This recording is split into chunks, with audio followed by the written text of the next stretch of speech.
Harka fuunee akkam jirtu kabajamtoota daawwattoota keenya kan hordofaa jirtan qophii shirshirrii FIBT qophii shirshirrii FIB keessatti ammoo egaa yeroon isaa aga ga'utti kan jarjaraan eegdan qophiin keessummaa shirshirrii kan torbee kana kan guyyaa kana jalqabee jira. Keessummaan keenya har'aa egaa barsiisaadha, barreessaadha, kitaabota gara 6 qopheessee maxxansiisee uummata biraan ga'eera.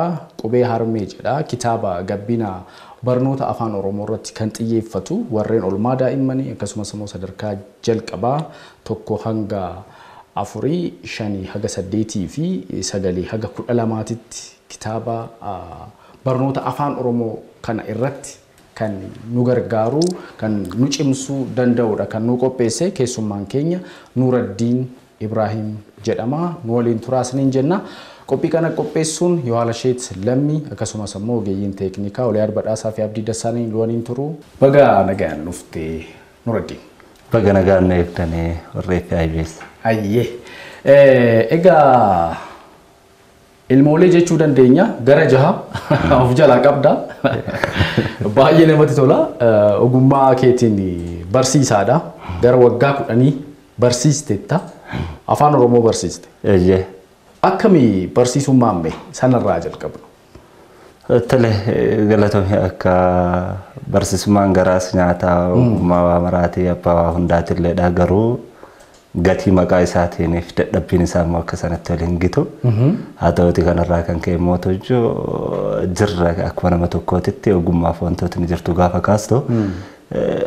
Miskiinummaa jirtu wajjin itti haftee hojiiwwan hojjettu immoo ka cubbuus maasita waan garaagaraatiin walitti sinfinne immoo dhaloota wajjinii fi yoo hojjechuu illee baatte immoo jaalalaaf kabajetti. Dhugaadha. Egaa durii bara 90moota 80moota keessa kan nama wayyaa qabu, nama horii qabu, nama ijoollee isaa sirriitti barsiifachuu danda'u barsiisaadha. Yeroo nutis barannu beeknaa. Amma garuu faallaa ta'eera. Mindaanis haalli jiruuf jireenyi hundumtuu barsiisummaa irratti xiqqoo ishee qorumsatu jira. Kanuma keessa egaa jiruu dandamatteema kitaabola baay'ee kan dhaloota qubee yookaan immoo hawaasa oromoo ol adeemoo ijoollee daa'immaniif dargaggeeyyiidhaaf warreen ta'an kitaabota gara 6 kan of harkaa qabdu. Qubee harmee jedha kitaaba gabbina barnoota afaan oromoo irratti xiyyeeffatudha. Oolmaa daa'immanii kaasee 1 haga 4 akkasumas immoo 5 haga 8 dabalataan immoo kitaaba kutaa 9 haga 12tti egaa seerluuga qabaa qormaata afaan oromoo afoola qabaa waan baay'eedha kan of keessaa qabu. Egaa ijoollee hundaaf barattoota hundaaf kan ta'udha akka barsiisaa tokkotti kan kitaaba kana qopheessite. Mee egaa barsiisaa yeroo baay'ee biizinatti fakkaatani. Akka kootechuudha. Guyyaa guutuu barattoota waliin daree keessa oolaan barsiisaa assignmentii kennaa, hojii manaa kennaa, sana sororsaa, sirreessaa, ijoollee qoraa, firii isaaniis egaa sirreessaati kan oolu ijoollee wajjin biizii ta'ama oola. Utuma barsiisaa jirtuudha wanti kuni kan hojjetame moo akkamii kitaaba 6 kan of biraa qabdu yookaan immoo kan maxxansitee hawaasa biraan geesse. Akkamii yeroo kee maaneej goote? Barsiisonni hedduu waan kanarraa waan guddaa baratu waan ta'eef yaada kanarraa utuu barsiisuu fi barreessuu akkamii wal simsiistee ijoollee 6 of jalatti horachuu dandeesse? Ani ijoolleen jedhaan ka kitaaba keetiin. Ulfaadha. Jechuun yeroo baay'ee akkuma masin jedhu kana hojiilee gurguddaa hojjetu barsiisonni kenneeni. Akkasumas immoo hawaasa keessattis jaalalas kabaja guddaa. Ati yoo hojjette jalqabumarraayyuu hin kabajamte, hin jaalatamte hawaasa kee keessatti. Hojiin isaaniitti wanta akka masin jedhu kun aayidooloojii kana dura nurratti fe'ametu jira. Beektaa barsiisonni mindaan isaanii jireenyi isaanii waliin gitu waan jedhamu kanaan gatame malee hojiin hojjetamu kuni baay'ee barsiisaa biratti waan salphaadha. Sababni isaa immoo pireedii daqiiqaa 40 keessatti qophaa'uu qaba. Torbaanitti ji'atti waggaarraa sila barsiisaa cabsatee torbaaniif haga daqiiqaa 40 pireedii wayitii barsiisuu sana keessatti baafata. Kana jechuun yeroo hundaa hojii wajjin gargar hin bahu akkuma amma jettu kana. Waan ati manaa kaastu sanneen hunda kaasee kana deebisuudhaaf wayitii torbaaniif wacatu kana keessatti kana qaba. Kanaaf amma rakkoon jirtu maalidha? Tokko diinagdee naanna'ee kan nu qabu. Inni biraa ideoloojii ilaalchaati. Isa kanatu nu qaba malee mana barnoota godina Arsii Lixaanaa gada asaasaati. Dhalootaani garuu mana barumsa qoreen sadarkaa lammaffaa wayitii barsiisaa turetu jira. Yeroo barsiisaa ture sana keessatti waan akka masiin jedhu kana inni guddaan nutti jiru maalidha? Teknooloojii wajjin wal qabsiifachuu kompiitaratti garagalfatanii haala adda addaa kanaan midhaagfachuu kanatu barsiisota keenya baadiyyaa biratti hanqinootaa fi dadhabina guddaa nutti agarsiisa malee hojiin hojjetamu hojii ani hin yaadadha warri amma achi jiran yoo yaadatanii barsiisaa hin hojjenne isa xumuraati gaafa Arsii Lixaanaa qoree sanarratti hojjedhu nama hojiidhaan mana barnootaa rakkisu nama hojii hin hojjenne efficiensiin kiyya boodarra jira beektaa garumoo kuma 2010 yeroo tokko mana sirreessaatii bahee gaafan jiraadhaan gara bulchiinsa magaalaa Adaamaa dhufu adda duree ta'een badhaafamee jechuudha magaalaa Adaamaatti. Kana jechuun haalli amma akka ammaatti jechuun teknooloojiitti xiqqoo kompiitara waan garaagaraa kana fayyadamu barsiisota sanarraa fooyyeen qaban. Yeriyaan ammatti jiru kun waan jirtu kana kompiitara galcha. Ati yeroo baay'ee guyyaa fayyadamtamoo galgala barreessitati? Nan fayyadama jechuun wanti gaariin tokko immoo araada suusii iddoo garaagaraa kan qabu. Amman amantaa qofan qaba achi booda immoo kaafee barbaachanii jirra sanarraa kan bahe gidduun wanta jettu barsiisaa birallee ammoo dhugaan jirtu kan wal jalaan qabne yeroonis jira. Sa'aatii 4 qofa mana barnootaa sana keessa hojjenna irra caalmaan amma hojiin hin jiru maal waan jedhu sanaan deebinee toontaa taana malee buna mana tokko jala taa'anii yeroo itti ati saasessitu suni yeroo waan guddaa sirraa fixudha. Yeroo sana ammoo yoo mana keetti galte qophii kanaaf pireedii kanaaf yeroo kee ati seeraan fayyadamta waan jirtuu fi kitaabota kanniin kana kan uummata biraan geesse. Mee kitaabni kee inni jalqabaa isa kamidha? Kutaa sagalee hamma 12 yeroo jalqabaa isa barsiisaa ture waan ta'eef gaafan baradhullee gilgaalota abbaltee adda addaa barattootaaf kennitu kan ofii sorortu waan adda addaa kana yoo laaltu kana si godha lammaffaa immoo gaafa digirii lammaffaattis baradhu barsiisota waggaa yoomidha kitaabni kun kan maxxanfame? 2011 maxxanfame inni sagalee hanga 12dha jechuudha akka lakkoofsa Itoophiyaatti. Seerluuga of keessaa qaba gaafiif deebii qormaata garaagaraa gilgaalas afoolas waa hedduu of keessaa qaba. Warra kolleejjitiifis hin ta'a jedha kitaabni. Ni tajaajila dhugaadha. Akkamii kitaaba akkanaa kana qopheessuun dhugaa dubbachuuf barsiisuudhaan wal qabsiisee egaa kana duras kan yaalaman jiru kitaabota akkasii kana hawaasa biraan warreen gahan hin jiru. Atammoo egaa kan oolmaa daa'immanii kaasee kan sadarkaa tokkoffaadhaa kaasee egaa sadarkaa lammaffaa qophaa'inaas dabalateeti kanatti barreessite afaan Oromoo irratti jechuudha. Kitaabichu mata dureen isaallee namatti tola. Qubee harmee jedha itti aanee egaa kitaaba gabbina afaan Oromoo irratti barnoota afaan Oromoo irratti gabbina gaafa jedhus waan of keessaa qabu jira. Egaa kitaabni kee kunniin kitaabota kana dura warreen biroo barreessanii hawaasa biraan gaaniin maaltu adda isa taasisa? Tole wanti adda isa taasisu waan hedduudha. Tarii gaafii kana miidiyoonni biraallee nan gaafanne ati immoo iccitii kana sakattaatee dhufteessa. Wanti adda isa taasisu tokkoffaa jechuun akkanumatti wal qabatee qophaa'uun isaatiiyyuu adda isa taasisa. Kitaabilee barreessitoota kana dura kana godhaniin kan hin taane inni biraa namichi asoosama barreessu tokko xiinsammuu barreessu tokko qabiyyeelee kitaabilee irraa biraa ittiin barreessuu danda'u sana as keessa amma fakkeenyaaf asoosama gaafa barreessa jedhe namichi tokko asoosama keessatti caacculeen asoosamootaa jira eessatti argama kamtu ergaan isaa maal qaba mata duree isaatiin walgitee waan jedhu kana as keessa argatu barreessitoota biraatiif illee bu'uura jabaa ta'a jechuudha. Inni biraa mootuyyuu barsiisota afaan barsiisan. Amma fakkeenyaaf yeroo baay'ee gara gadiitti wanti afaan Oromoo nu miidhe maalidha? Barsiisaa fiiziksii yookaan keemistiriitiin afaan Oromoo illee akkuma goote akka yeroon hin gubanne akkuma goote godhi jedhamaani barsiisonni Oromoo ta'anii fiiziksii barsiisan herreega barsiisan iyyuu afaan Oromoo hubannaa asirratti kan hin qabne irraa qabiyyee kana yoo dubbisan kana gochuu danda'u. Inni biraa amma qabiyyeelee hunda bakka tokkotti hin argatan. Gaafa seerluga siin jedhu gara boqonnaa 6 ammas keessatti barsiisa. Afoola boqonnaa 4 barsiisa. Qormaatota biyyoolessaa akkamiin siin jedhu kana boqonnaa 10 isaa irratti barsiisa jechuudha. Kunniin qabiyyeelee bakka tokko qabattee dhiyaachuu isaatiin waan addaallee isa godha jechuudha saabjektoota kaa'uun. Amma kan Dr. Addunyaa Barkeessaa gaafa laallu kitaaba seemoo fi neetoo jedhu tokkiin gaafa laaltu waa'ee caasimaatii fi seerluga afaanii irratti amma tokko bal'aa sii kaasu waa'ee afoolaan kaasu. Gaafa furtuu bantuuf agargaltee laaltu isaan kuwwan ammoo seerluga qofa kaasu afoolan kaasan. Isaan kuwwan immoo tuyyuu amma mammaaksota irratti gaafa laallu mammaaksonni qabiyyeen isaatiif ittiin qabnu gurguddaadha. Fakkeenyaaf waraqaa kiyya qorannoo xumuraa digrii jalqabaallee isaaniin hojjedhe gahee mammaaksii afaan Oromoo keessatti qabu waan jedhuun hojjedhe inni addattu immoo koorsii ji'a shaniin anuu baradhee fi xumuruu hin dandeenye jechuudha. Kitaaba kanarra kaasee xumuruullee baatu qabiyyeewwan kitaabota afaan Oromoo keessatti barsiifaman hundi isaanii afaan kitaaba kana keessatti irraa nafne haa ibsiif wantaan isaanii yaada hayyoota deeggaruun qaban fakkeenyaaf afaan maalidha yoo jenne afaan maalii kanarratti hayyoonni garaagaraa wal dhibu yaada walii qindaa'aa ta'e tokko qaban hin qaban akkuma yaadonni sun ibsanitti kana jettee keetta achirraallee barataalleen akkaataa isaaf tolu kana wabii godhatee gaafa abbaltiin garaagaraa kennamuuf kanaan dhiyeessa jechuudha.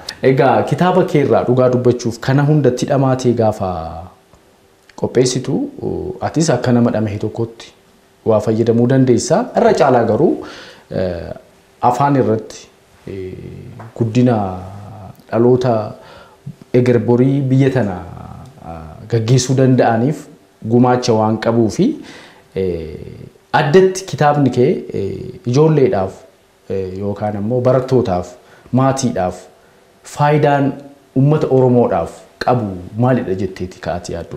Tole ulfaadho irra caalmaan kan keenya dhaloota akka inni du'u barbaadu yeroo baay'ee beektaa dhaloota isaa jalatti ajjeesu darbanii jechuudha.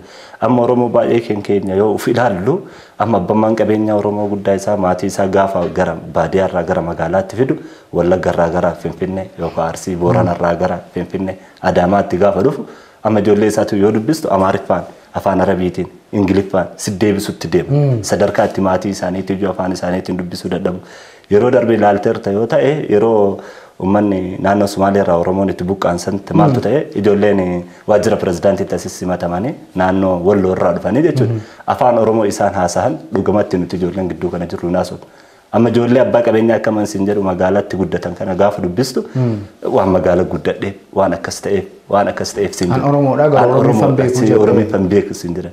Sadarkaan kun maalidha? Abbaa qabeenyaa Oromoo magaalaa kana galeetu mana ofii dhiiseetti mana Oromaatti barsiisa jechuudha. Afaan Oromoo dhiisee afaan biraatti barsiisa waan ta'eef gaafa suuqallee dhattee ijoolleen deebii ishee fudhattee deebitu afaanota biraatti jajan good better go on Ingiliffa itti jajna jechuudha. Gaafa isaan gaafa afaan Oromootiin isaan garuu jecha tokkicha looga wayii biraa dubbatanii jedhan jalaa cadhisuun amileessuu dhabuun maal ta'uun kun jira. Kanarraa kan ka'e amma dhugamatti ijoollee qofaaf miti keessumayyuu oolmaa daa'immanii irratti amma biiroowwan aadaaf turizimii irra deemee baasii kiyyaan deemee fuffunaan meeshaalee nama jira qubee irraa fayyadamu akkuma fakkeenyaaf gaa jennee gaala gaafa jennu gaala intarneetirraa illee argata fardallee yaabbatteetu guddatte ijoolleen keenya isa wallaaltu qubee kanarratti immoo meeshaa aadaa gaachina osoo jettanii amma gaarratti faarratti fal'aan osoo jettaniiti fal'aan ijoollee dhiisiitti nujjuun beeknu.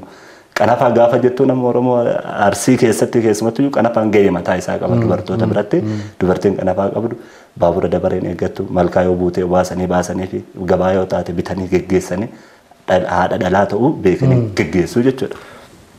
Kanaaf meeshaaleen aadaa kun mataan isaatu iyyuu barattoota qofaaf osoo hin taane nummaanillee iddoo jirru of nu ilaalchisuu danda'a waan ta'eef kitaabileen kun irra caalmatti barattoota qofa osoo hin taane eenyummaa aadaa keenyaalee calanqisiisuu fi akkuma kan biraa gaafa paappaayee muuzii maal jedhee kan biroo waan lafarra jiru barsiisu iyyuu keessatti ammoo aadaa fi aartii kan keessi barsiisa waan ta'eef kan biratti dhaloonnis bira dhaabatee akka Oromootti eenyummaa keenya calaqqee keessan nu agarsiisuu danda'a waan ta'eef isa kanarratti Oromoon anamatti dhaabatee gahee miidiyoon illee gahee isaanii gaazexeessaan illee gahee isaa barsiisaan illee gahee isaa barreessitoonnis waan kana wal harkaa fuunee yoo deemne aan akka ka'umsaatti kana qabadheen as ba'e malee hojiiwwan kana caala hojjechiisuu dandeenyu waan jiruuf waan wal nu eeggatuu fi kanaaf faayidaa guddaadha qaba walaatumsi nuudha ergaan kee egaa barsiisaanii abbaa muddannoo baay'eeti barsiisonni daree keessatti barsiisuurraa kaasee jiruuf jireenya mooraa manneen barnootaa akkasumas immoo jireenya dhuunfaa keessatti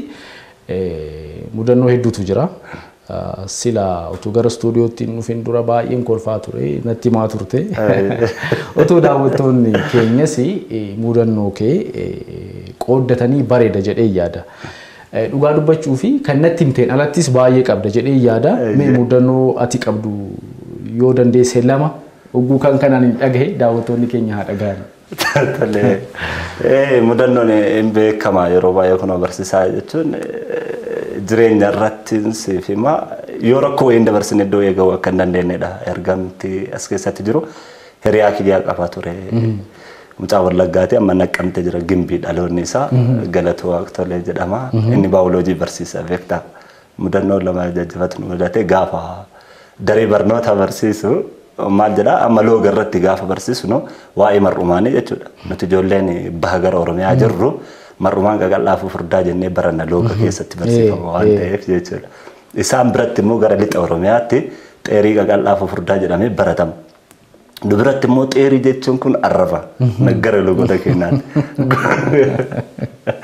Gola seenee gaafa mucaan waa'ee mar'umaanii Ingiliffaan barsiisaa ture afaan Oromootti geeddaruufiif ta'u isa kaafoo dhufe waan ofii ittiin barate sana waan ta'eef xeerii qaqal'aa xeerii furdaa gaafa inni jedhu ijoolleen kolfaan dhumaani teessoo jala duudan daree barnootaatti gola isaa ollaa jira itti dhufee maaltu si ta'e galish maal taate jennaani akkanatti ani waa'een xeeriin barsiisaa ture ijoolleen immoo harka dhumanii naani lakki logoda keenya irratti akkana garummaatu looga keetitti waan akkas ta'eef ture malee ani maalittan si beekamu waan beekuun barsiisan kanaaf looga irratti illee mudannoon akkasii jira. Inni biraa jireenya keessatti waan atamma jettee fi waa dinagdee waa qabattee bahu keessatti daree barnoota barsiisna ganama cireellee manaan qabnu mindaa barsiisaa jaatti ba'aa hin beektaa. Walakkas dabarree jirra mindatti achi hin geenne otuma waan nyaanne baane mana. Cirruutu nyaati. Jaanuu barsiisnee baane. Ani nama Yoosef Pireedee sadii afur qofan qaba. Inni jaanuu barsiisee ba'e yoo baanu waan nyaannu hin qabnu manaallee hin qabnu dhugaan jiru.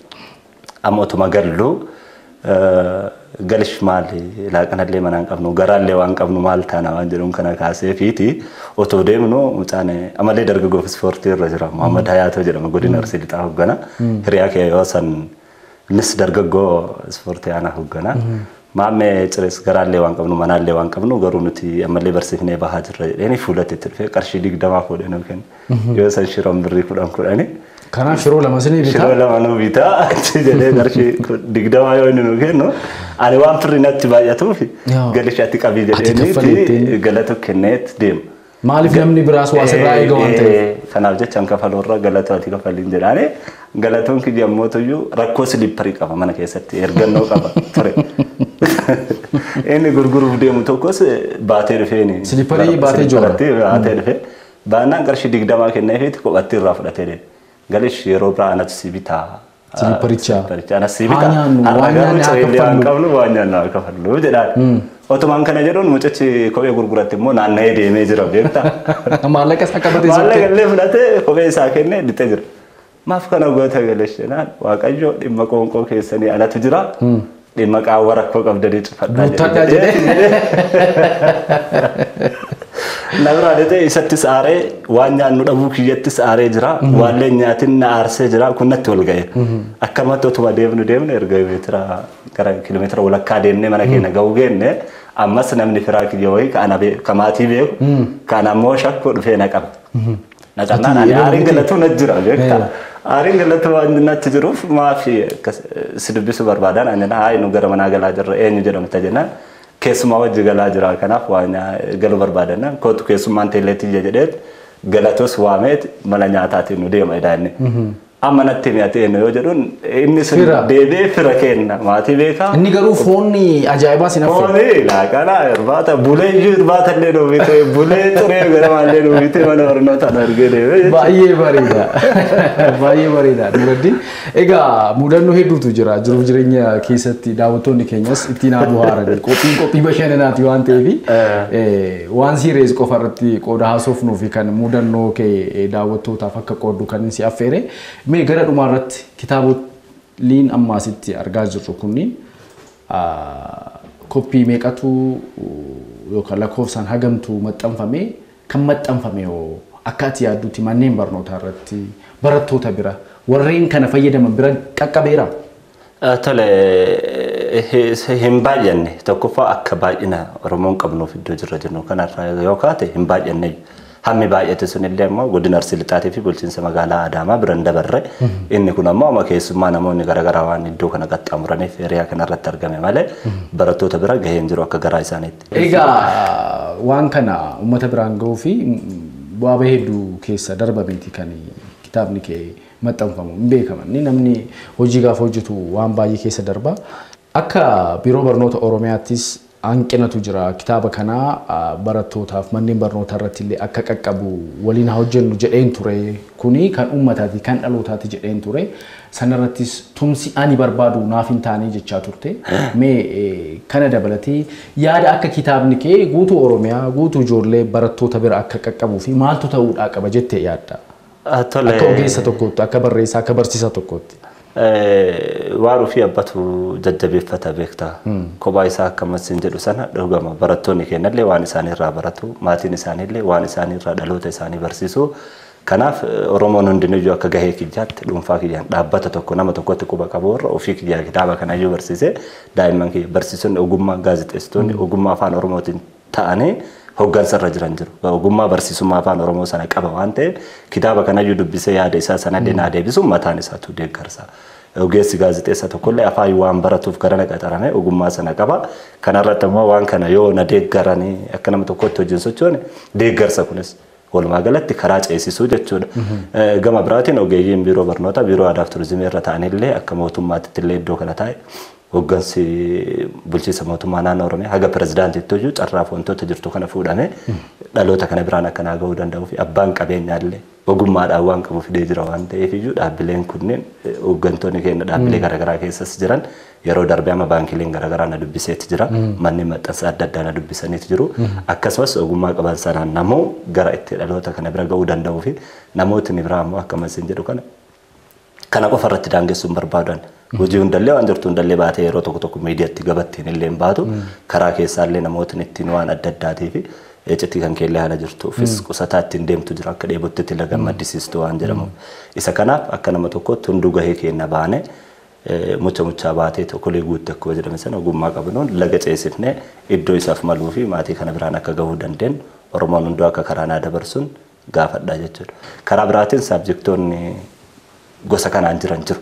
Yoo xiqqaate qormaata biyyoolessaatiif wanta garaagaraa irratti gaafa kenninu akka fiiziksii, keemistirii, baayoloojii maal jedhee maatirikii gaafa fudhannu saabjektii 10 baranna. Saabjektoota kanneen irratti hojiiwwan akkasiitiin fi qabiyyee kanaan akkuma isin jedhu kana barattoota keenya karaa afaan Oromoo qofa osoo hin taane karaa saabjektoota kaawwanillee waan kana irratti hojjechuu danda'a waan ta'eef even dhugaa isinitti himuudhaaf namoonni gara horiin dinagdee illee ufutubuun yeroo carraan Oromoo amma itti qabu kana jennee waa'ee dinagdee rakkoo garaagaraas ni bawanna inni kun immoo harka Oromaa jiru Oromoo harka jiru isa kana illee gara tokkotti fiduudhaaf barattoota keenyaanis teknooloojii adda addaatti laabii gahaa fi manneen barnootaa gahaa keessatti akka argatanii fi waan ofiitiin akka barachuu danda'an kitaabota nama biraatiin lafa misoomsuu qofa osoo hin taane dinagdee keenyas of ijaarree karaa jirtu tokkoon barattoota keenyas ofii keenya kana gochuu akkaataa ittiin danda'amu irratti waan hojjedhu waan jajjabaa fi waan akka maduratti sin jedhe hunda miidiyaatti walitti himne karaa keessaa wal dubbisnu qabna waan ta'eef isa kanarratti waan baay'ee of harkaa qabda isaan hawaasni keessi yaa'e adda kootti miti isaan sanneen galma sanaan gahuu kan danda'u Oromoo hirmaachisa waan ta'eef dhugamatti walittis dinagdeettis jireenya keenyas wabii daa'ima keenyaallee waan ta'uu danda'u wanti Oromoo harka jiru harkatti deebi'uu qabu jira waan ta'eef isa kanarratti adeemsaaf wantoota jirtu akkana tumsan deebi'ee dhaamachuu barbaada. Hayyee egaa nus daawwattoonni keenyas waan baay'eedha kan sirraa eegnu waan ati yaaddu siif milkaa'ee yeroo lammaffaadhaafis wal argina jenneeti kan abdannu. Nuraddiin keessummaa koo taatee daawwattoota FIB daawwattoota keessummaa shirri kabajjee as istuudiyoo keenya argamti yaada bareedaadha kan nu kaaste yeroo nu laatteef ulfaadhu galatoon. Isinillee keessummoota jiran irraa carraa shirriitti keessumaa maadhaa godhatanii naaf yeroo keessaniif kan kana booda jiruuf immoo hangafa ta'uu kiyyaaf ulfaadhaa horaa bulaa deebanaa isinin jedha. Ayyee kabajamtoota daawwattoota keenya qophiin keessummaa shirri kan torbee kanaa kan guyyaa har'aa kan haga ammaatti daawwattan fakkaata ture. Egaa keessummaan koo waan hojii jajjaboo ta'anii kan of harkaa qabu nutis ammoo waan namni hojjetee nu biraan gahee ittiin fayyadamuudha ittiin tajaajilamuudha qabna. Ergaa jedhu siniif dabarsuun barbaada. Qopheessaan sagantaa Yohaala Shiit Lammii akkasumas ammoo ogeeyyiin teeknikaa Oliyaad Badhaasaa fi Abdii Dassaalin waliin turan qophiin shirri FIB kanneen hafan itti fufu torbee nama biraa yaada biraatiin wal argina nagaatti.